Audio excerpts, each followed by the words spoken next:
A city draped in mist, its grand imperial buildings casting long shadows under the dim glow of street lamps. In every cafe, whispered conversations unravel secrets that could shift the balance of power. The man reading a newspaper at the corner table? He's MI6. The woman lighting a cigarette by the window? KGB.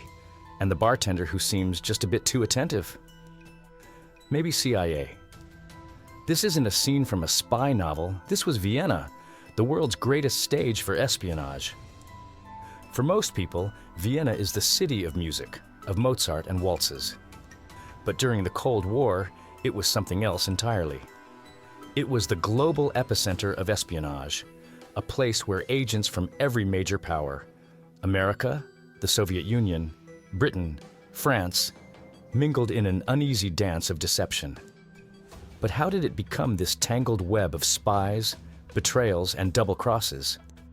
And more importantly, what really happened in those smoke-filled backrooms where history itself was being rewritten?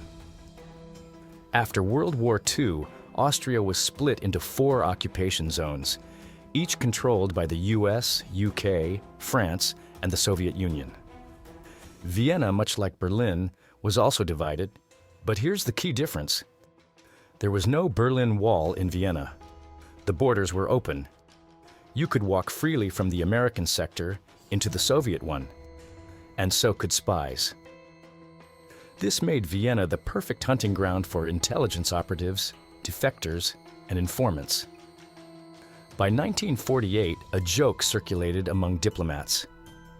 If you want to send a message to Moscow, don't bother with the telegraph.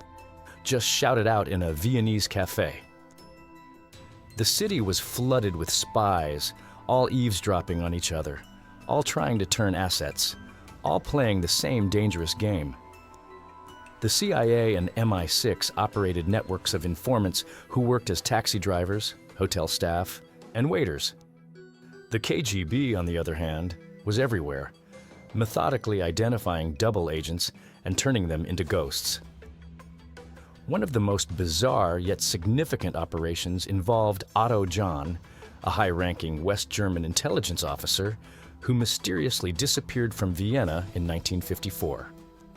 Some claim he was kidnapped by the KGB. Others believe he defected willingly. Either way, his disappearance sent shockwaves through Western intelligence agencies, proving that even the highest officials weren't immune to the dangers lurking in the city. And then there was the case of Oleg Penkovsky. His name might not be as famous as Kim Philby or Aldrich Ames, but Penkovsky was one of the most valuable double agents of the Cold War. A Soviet military officer, he passed crucial intelligence about Soviet missile capabilities to the West, information that played a direct role in how the Cuban Missile Crisis unfolded. And where did many of his secret exchanges take place? Vienna. Agents would leave coded messages in public phone booths, drop microfilms inside hollowed-out coins, and relay messages through cryptic newspaper ads. The city had become one giant chessboard where every move could mean life or death. But here's something most people don't know. Spies weren't just after political and military secrets. The game was far bigger. Vienna was a hub for scientific espionage, nuclear intelligence, and even economic warfare. The Soviets were desperate to steal Western technological advancements, while the West was constantly trying to recruit disillusioned Soviet scientists. In 1959, an Austrian physicist with ties to the Soviet Union was found dead under suspicious circumstances.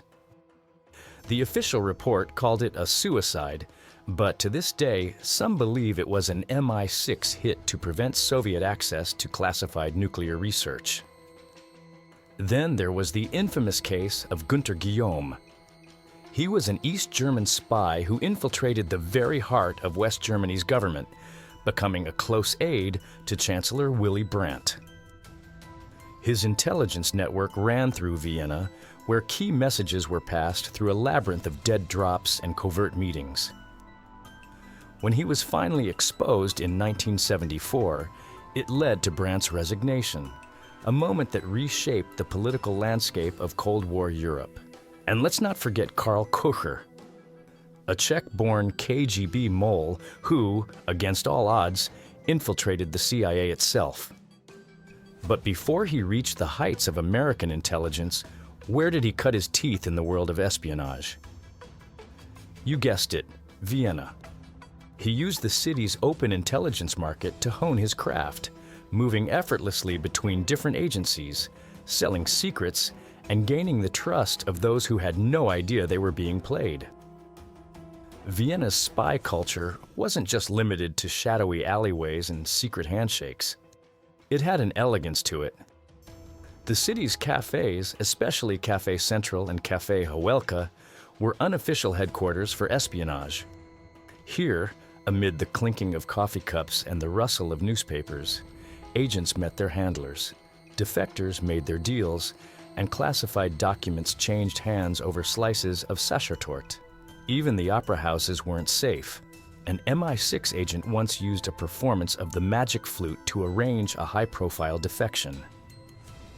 But not all spies made it out alive. The Soviet counterintelligence service, the GRU, was ruthless in tracking down and eliminating traitors. In 1967, a former Soviet diplomat turned double agent was found floating in the Danube, his body riddled with bullets.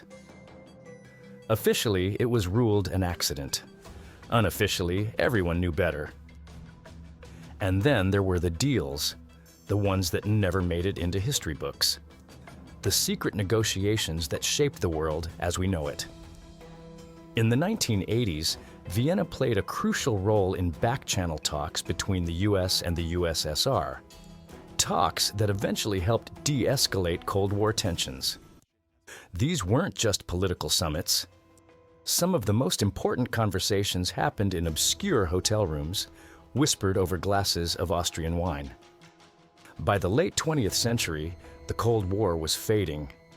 But Vienna's role as a spy capital didn't disappear. It simply evolved. Today, with the presence of organizations like the International Atomic Energy Agency, IAEA, and the United Nations Office on Drugs and Crime, the city remains a hotspot for intelligence operations. Cyber espionage, diplomatic surveillance, and counterterrorism intelligence now dominate the game. But make no mistake, Vienna hasn't lost its place as one of the world's greatest espionage hubs. So the next time you find yourself wandering through the narrow streets of Vienna, sipping coffee in a historic cafe, or watching the opera at the Staatsoper, look around. That elderly man reading a book by himself? He could be an intelligence officer decades into a life of secrets. That young couple arguing in hushed voices. Maybe they're not arguing at all. Maybe they're exchanging classified information. And that tourist taking a photo of St. Stephen's Cathedral. Perhaps they're not admiring the architecture. Perhaps they're documenting something else entirely. Because some things never change. And Vienna will always be the city where secrets are currency. Trust is a myth, and the game never really ends.